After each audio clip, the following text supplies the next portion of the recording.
best report of all the people lined up here said Chad somebody. Somebody. Okay. Yeah. For a year. I'm not much of a reporter then if I did that. You're so sincere. You are. Okay. Hi, everybody, and thanks for joining me. I want to thank Senators Hassan and Bennet for joining me not just today, but on one of the most truly impactful trips of my career to Ukraine. The three of us were there this weekend. I'll speak to that in a moment. Now, today, of course, was a busy day during a very busy week. As you know, I met with President Biden, leaders McConnell, Jeffries, and Speaker Johnson at the White House. We addressed the urgent need to avoid a costly, harmful, completely unnecessary shutdown. The process will take compromise and bipartisanship, but Democrats are committed to keeping funding open, to extend funding, to keep the government open. We hope Republicans will work with us in good faith on that. It was very clear to everyone in the room. And look, the meeting was a positive meeting. I think Speaker Johnson, on the one hand, is in a very difficult position. He's got these 30 hard-right, MAGA Republicans who want the government to shut down, who just want to be destructive and cause chaos. My argument is that that would be disaster, not only for the country, but for his party, and I hope he knows that. We hope he will join us. Everyone else in the room talked about avoiding a shutdown. The President, Vice President, Jeffries, McConnell, and I. And we got some positive vibes on that issue, although we're still not there yet. Okay? On Ukraine, there the meeting was passionate. It was intense. All five of us who I mentioned felt how passionately it would be, how passionate it is to support Ukraine, the passion of the issue, the emergency of the issue, the effect of years to come if we don't do this, our allies turning away from us, our adversaries who'd like to believe we're a soft, fat, old country over the hill taking advantage of us. And I said I was very sincere to Speaker Johnson. I said, if you vote again, if you are the one stopping this, no matter what the immediate consequences, 2 years from now and for the rest of your life, you will regret it, because it will be such a changing point in America and our strength and our ability to get what we need done. That without the money, it was clear to me that Ukraine will lose. Zelensky said it. The chief general, Shearsky, the new general they put in, who's a very competent fellow. He won the battle of Kiev and won the battle of Kharkiv, not a political appointee at all. Clear to them, too. One leading American said to me, if we don't give the aid, Russian tanks could be at the Polish border by December.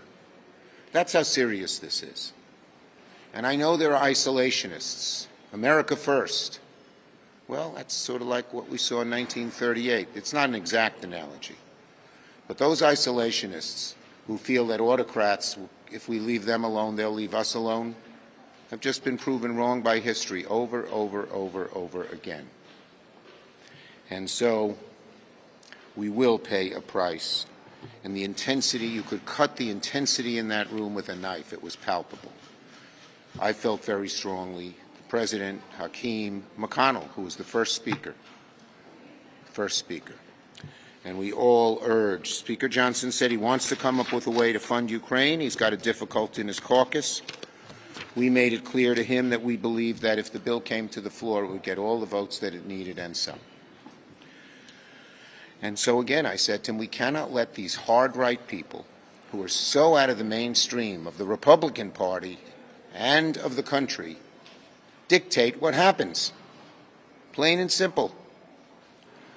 So, I mean, it was just, it was such effect. It's going to stay with me the rest of my life. The three of us, one of the moving moments, we went to a gravesite, a recent gravesite with the two leading Ukrainian generals who were laying flowers.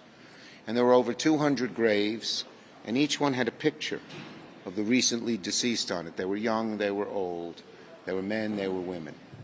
But right to the left of this gravesite, which it was a parking lot 4 months ago, they were digging 100 new graves. The Ukrainian people are brave, strong, and will win, not unless they get the weaponry. I'll just give 2 little examples of Ukrainian army officers I talked to. One is an expert in drones that find where the Russian artillery is. More advanced than American. We use theirs. But he says, I have no ammunition once we find them to shut down the Russian artillery. And another talked about how the Russian artillery can fire 25 kilometers, the Ukrainian can only fire 15 kilometers. So the Russians station their artillery beyond the 15-kilometer range of the Ukrainian, and they just wipe out the Ukrainian artillery. All of these things, including ATACMS, HIMARS, which could wipe out the Russian supply lines behind their lines, are in this package.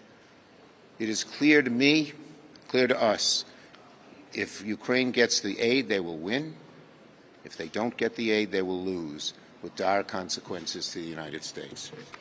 Senator Hassan. Well, good afternoon, everybody. And I want to thank you, Senator Schumer. It was a real privilege to join you and Senator Bennet and our other colleagues as we visited Ukraine. Since Putin launched what is a brutal, unprovoked, and unjustified invasion of Ukraine 2 years ago, the Ukrainian people have defied overwhelming odds. Now they're running dangerously low on arms and ammunition, and they need our support today. They needed it yesterday. They needed it before that. President Zelensky made clear to us that unless the United States gives Ukraine the weapons and ammunition that they need, Putin will win.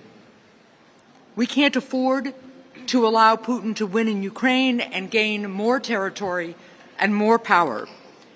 Putin is an evil autocrat whose violent ambitions have cost the lives of tens of thousands of Ukrainians, and he is not going to stop with conquering Ukraine. Victory for Putin would be devastating for our national security and would embolden authoritarians across the globe, including in Iran and North Korea and China.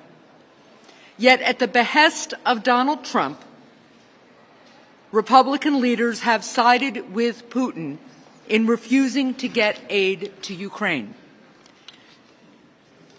My father was a World War II veteran. He survived the Battle of the Bulge. He taught me that evil cannot be appeased. It must be confronted. And let me be very, very clear. History is not kind to those who appease or accommodate violent tyranny. This shouldn't be a partisan issue. I come from the live free or die state. And I know that standing up to tyrants, keeping our country strong, and defending freedom are values that unite all of us as Americans. My Republican colleagues in the House should follow the bipartisan example set by many of their colleagues here in the Senate, and they should pass this bipartisan security package without delay. This is really, really urgent. With this aid, Ukraine will win. Without it, Putin will. Thank you. Thank you, Senator Hassan. Senator Bennet. That's the voice of God back there. Thank you, Leader, for giving me the opportunity to speak a little, and for the trip, Maggie Hassan. It was wonderful to be with you. 2 things struck in my mind. One was something that Chuck already mentioned, which was the visit to this graveyard where we went, and there was half of the graveyard was filled with Ukrainian graves that had just been put there. There were flowers, fresh flowers on the grave. The Ukrainian flag was flapping in the wind above these graves. And then I looked over and I realized what I was looking at, which was a parking lot, the other half of which had been paved up for the next set of graves that were going to be buried there in Lviv. This wasn't close to the front. This is a city in the western part of Ukraine, but that's the daily ritual that is going on there as we have this debate here about this government shutdown. The other thing that was striking to me was the meeting that we had with President Zelensky and his team. Here's a guy who 3 years ago was a television actor. He didn't ask for this invasion. His people didn't ask for this invasion. The entire weight of the world, I said this to him, the entire weight of the world had fallen on his shoulders. And what he has done, and what he would say the American people have done, the bravery of the Ukrainian armed forces, has exceeded every single reasonable expectation that anybody could have had of them. They've taken back more than half the territory that Putin stole from them. They won battle after battle. Chuck Schumer just mentioned some of them that they were not expected to lose. They've thrown Putin essentially out of the Black Sea with no navy of their own. It's almost hard to imagine to open up wheat for the rest of the world. So nobody could have asked them to do anything differently. They've done it with our support. They've done it with our help. And their fight is not just for Ukraine. It's for democracy and it's for the West. And we have a decision to make here about this. I believe that Ukraine can win this battle. That is what we heard. The Ukraine can win this battle. If we fail to provide them with the aid, they will lose this battle. That is what is at stake. I've heard some colleagues around this place say, well, we don't know if they can win. What we do know is they will surely lose if we don't provide them this aid. And they have, I believe we have a moral obligation to defend them the way they've defended our democracy. But even if you don't believe that, it is clearly in our national security interests to do this, because the rest of the world, if they see us walk away from this now, after Europe has already re-upped another $50 billion, they will conclude that we are going to abandon our allies, that we are going to abandon democracy. And Xi Jinping is sitting in Beijing right now wondering what we're going to do. And Vladimir Putin is assassinating his most significant political rival while we're all in Munich just to say F you to the West and to the United States and to say he's winning and we're losing. The stakes could not be higher, and we have to find a way to get this done. In the Senate, we had 22 Republicans who supported this. We got 70 votes to do this. Surely the House of Representatives can put this on the floor and allow a bipartisan majority to do the right thing. Thank you, Michael. Questions? Yes. After you made your case to Speaker Johnson on additional aid to Ukraine, did he provide any commitments to put that on the floor in the House? He said he wanted to get Ukraine done, and he had to figure out the best way to do it. And I reminded him, if you're going to rely on these 30 hard-right people, you're not going to get it done. The fact is, in the House, for just about, given the 30 hard-right and transigent people, the only way Johnson can get anything done is with Democrats. And I've said to him, even from my first call with him, the only way we get things done here is in a bipartisan way. And I think he probably understands that on border. I hope he understands it on Ukraine. McConnell and Not you, Chair. I'm well aware. McConnell and Thune both said there should be a full Senate trial for Alejandro Mayorkas. How are you going to handle it? Will there be a motion to dismiss, or will you refer this to an evidentiary committee like has been done in the past? Look, as I've said, the impeachment of Mayorkas is absurd. There's not one drop of evidence that leads to any kind of charge of impeachment, and we're going to handle it in the best way possible. Yes, young lady. Thank you. How close to being finished, in your view, are the war appropriations bills set to expire on Friday? They're getting closer. I mean, obviously what happens is people say, well, we'll add this. I got to go back and look. No, not this. Well, add that. No, that. So it takes a while. But we're greatly narrowing the ground of where the disputes are.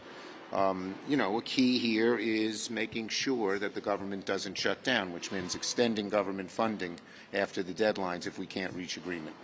Yes. Well, then you don't have to have one. He's such an honest fella. How could you? Yeah.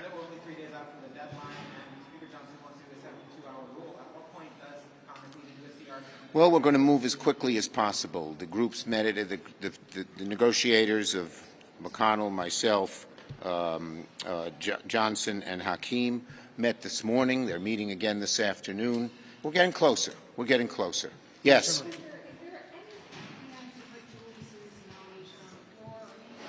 Well, she's have a hearing in committee right now, and we'll follow up after that. What do you say to Democrats who are planning to protest the president's re-election tonight in Michigan, vote uncommitted because of his handling of the Israel-Hamas war? And what do you say to Democrats in general who may be frustrated? I say this: Biden is going to win the election. Democrats are going to vote overwhelmingly for him because of his record, and I think he will win Michigan. Thank you.